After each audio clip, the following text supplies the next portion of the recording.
जय हिंद फ्रेंड्स। तो हम पढ़े थे देसी नागरिक शैक्षिक परिदृश्य की बुक और देसी नागरिक शैक्षिक परिदृश्य की इस बुक में हमने तकरीबन सारे टॉपिक को कवर कर लिया था और काफ़ी कुछ पढ़ चुके हैं। तो थोड़ा सा रिविजन का सेशन हमें शुरू करना चाहिए, ठीक। तो जितना भी पढ़ा उसको वन बाय वन रिवाइज करेंगे। मन तो था कि थोड़ा सा लंबे समय तक आपसे बातचीत करें, लेकिन चूंकि परिस्थितियाँ कुछ ऐसी कि बहुत ज़्यादा अपन बात नहीं कर पाएंगे, ठीक है। तो with in 10 to 20 minute discuss करेंगे।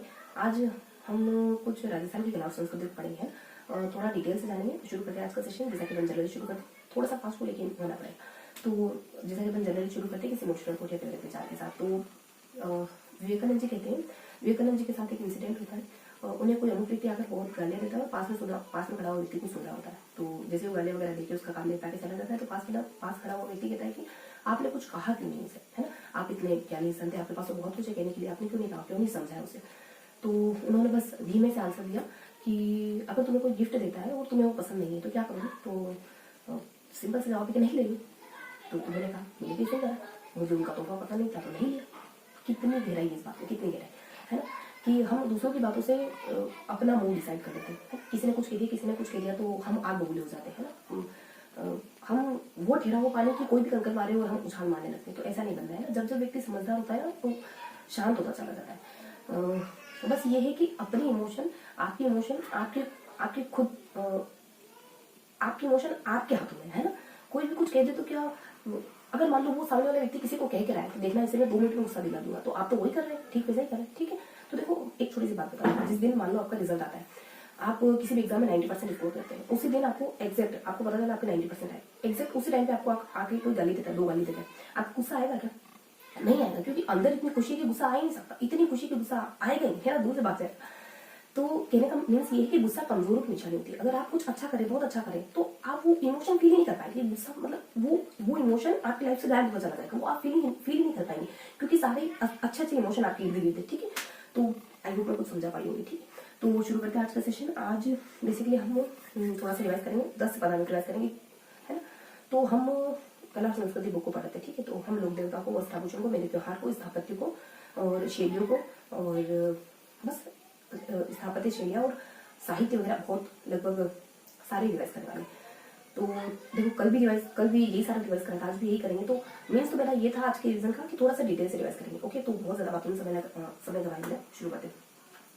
तो बेसिकली देखो हम लोक देवता में क्या करते हैं, और देखो लोक देवता में हम यहाँ पे तेजा जी के बारे में, गोगा जी के बारे में, बाबू जी के बारे में, हरबू जी के बारे में, मेहा जी बांग्ला जी के बारे में, और संतों में अपन मीरा के बारे में, दादू के बारे में, और माओ जी के बारे में, नानक राम के बारे में।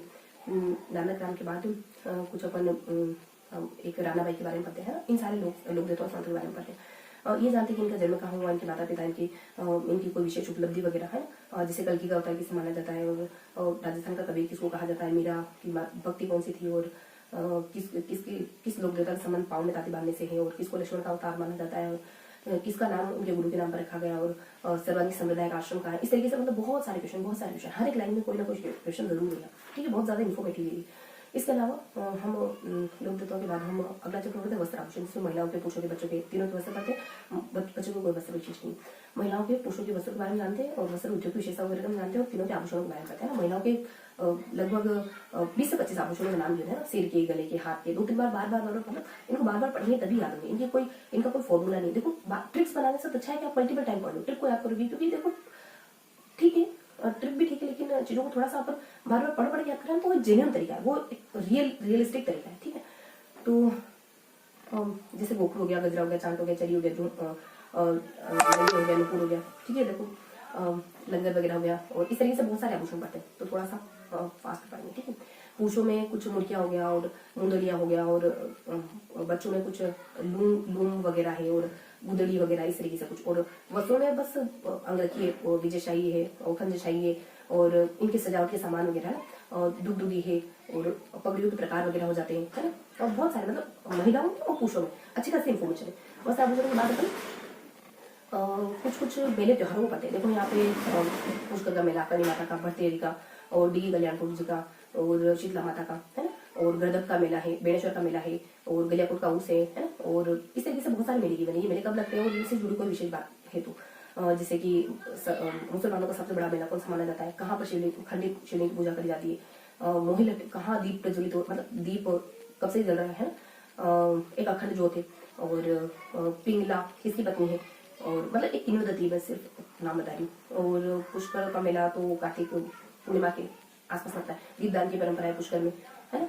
और ये सारी विशेष बातें। और गर्दन मेला कहाँ लगता है? जयपुर में, है ना। इसके अलावा लिटरेचर मेला है ना, मरु महोत्सव, बहुत सारी बातें। इसके अलावा इन सारी बातों के अलावा हम तो 10 मिनट पढ़ेंगे, ठीक है। इन सारी बातों के अलावा हम कुछ मेले त्योहार हो गए, और फिर अपन शैलियों के बारे में बताते हैं। देखो शैलियाँ काफी कुछ इन्फॉर्मेशन रखती है अपने आप में, और ये थोड़ा सा ना देखने में थोड़ा सा इतना आसान नहीं लगता। देखो मैं मुश्किल तो कहूंगी नहीं, इतना आसान नहीं लगता, क्योंकि जो भी आप कहते हैं ना वो आपके माइंड में एक इमेज क्रिएट करता है। आप अगर मैं एक्सीडेंट का नाम हो तो एक नेगेटिव वाइब, मैं कहूँ शादी का माहौल तो वाइब में चेंजेस आता है ना। तो क्यों अपने आसपास ऐसा हो रहा है? अच्छा हो रहा है ना। पैसे तो लगते नहीं शब्दों की, ठीक है। शब्दों से सब कुछ होता है, सब कुछ सब कुछ सब कुछ। आप, मैं कहूँ आप 100 दिन तक लगातार कहें कि आपको ये बनना है, ये बनना है, आपका माइंडसेट वैसा हो जाता है, मेरे को तो यही बनना है, मैं तो पैदा ही इसीलिए हूँ, है ना। क्या जाता है, क्या जाता है? अपने आप के साथ नाइंसाफी करें। नाइंसाफी क्यों करें? अपने आप के साथ इंसाफ करो, है ना। अपने आप को बड़े होने पर अपने लिए नहीं, दूसरों के लिए ले जाओ, ठीक है। तो शुरू करते, कंटिन्यू करते हैं। कहाँ थे अपन? तो हमने वस्त्र आभूषणों के बारे में पढ़ा, मेले त्योहार के बारे में देखा, थोड़ा सा इतिहास के बारे में हमने जाना। अब शैली के बारे में जानेंगे तो जयपुर शैली है, अलवर शैली, भरतपुर शैली, जयपुर शैली, अलवर शैली है, और कुछ उदयपुर के बारे में जानते हैं, जोधपुर के बारे में जानते हैं, और कोटा, बूंदी, और कुछ शेखावटी के बीते चित्रों के बारे में जानते हैं। फिर यहाँ पे लोक कला जैसे कि मांडना है, फड़ है, कावड़ है, मेहंदी है, गोदना है, ये सारी बातें। इन शैलियों में थोड़ा कुछ नहीं जानते, बहुत कुछ, जैसे कि इनमें कौन से रंग प्रसिद्ध है, इनकी क्या क्या विशेषताएं हैं, और ये किन किन राजाओं के काल में ऊपर नीचे होती है, मतलब किन राज्यों के काल में इनका विकास अच्छे से होता है, और इसके अलावा इनके चित्रकार कौन कौन से हैं, है ना। और कोई विशेष बात है कि किसी राजा को कोई चित्रकार पसंद आ गए थे, मतलब उनको भागे थे, तो कहीं से उठा के उनको ले आए थे, जैसे ये बात बीकानेर की, और उसका कला बीकानेर से जुड़ी हुई है। और जोधपुर में प्रेम है, प्रेम प्रसंग है, और बूंदी में पशु पक्षियों के चित्र वगैरह, उदयपुर में ये ऊंची पगड़ी वगैरह जो बताई गया जोधपुर का, तो शेखावटी में बीते चित्र वगैरह, है ना, पाने फड़, ये सब जानते हैं, बहुत बेसिक बात है। इसके अलावा शैलियों के अलावा हम क्या जानते हैं?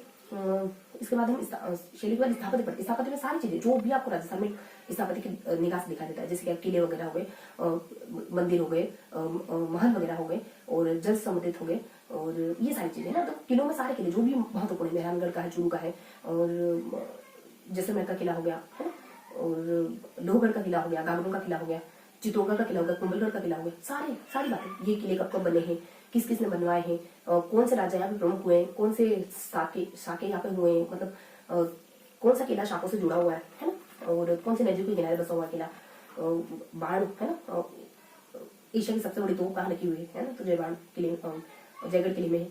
और पीले पत्थरों से कौन सा बना हुआ है, पत्थर की लकड़ी के पेड़ कौन से दुर्ग पर चढ़ने के लिए चाहिए, और पगड़ी गिर जाएगी कब, और गढ़ बिजली किसको कहते हैं, और नकली दुर्ग का निर्माण करवाया था अपनी आत्मसम्मान की प्रतिष्ठा के लिए, और फिर उसको ध्वस्त कराया था। और एक मारवाड़ का चरण स्थल के नाम से कौन सा दुर्ग जाना जाता है, ये सारी बातें, मतलब यूनिक बातें।